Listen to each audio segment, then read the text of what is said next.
The North American Interfraternity Conference announced tough new restrictions on hard liquor in all fraternities earlier this year. It follows a settlement between the family of Penn State student Timothy Piazza and his fraternity, where the 19-year-old died during a hazing ritual last year. There's been at least one hazing-related death in the U.S. every year since the early 1960s. Penn State President Eric Barron tells Jericka Duncan about his personal mission to prevent future tragedies. It needs to be very clear that if you engage in behavior that harms somebody physically or mentally to a level of near death or serious consequences, that can't be a misdemeanor.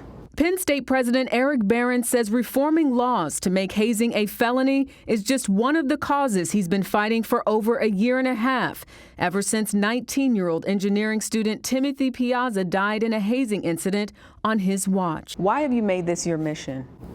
I never want it to happen again.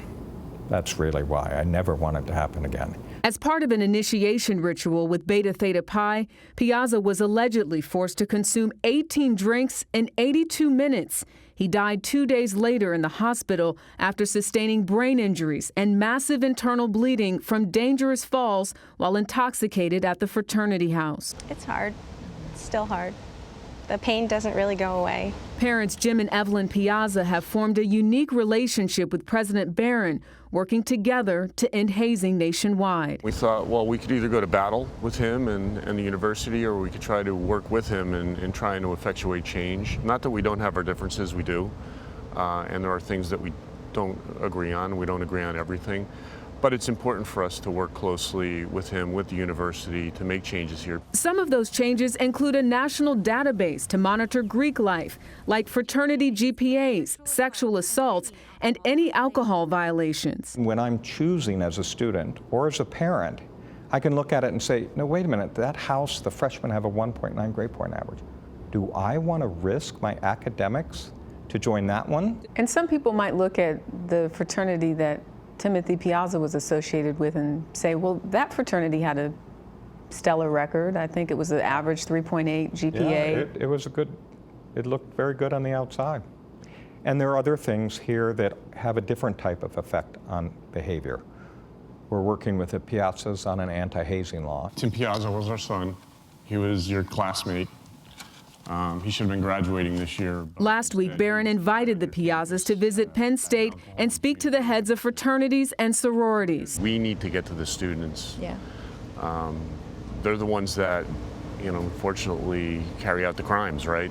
A nurse pulls your mom forward and tells her to kiss her baby goodbye. I'm sure many of you have been hazed and probably have hazed, but I'm asking today you make a commitment to yourself that you're not going to allow that to happen anymore. What sort of feedback have you gotten now that you've been across the country?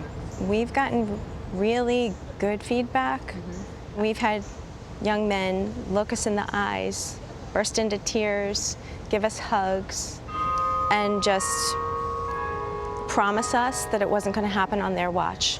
Since 1960, at least one person has died in a hazing incident across the United States. Do you believe that maybe, perhaps this year, we won't see any deaths when it comes to hazing? I hope so. I hope we've all been loud enough. And the university says it's already seeing progress. There's a substantial change in awareness.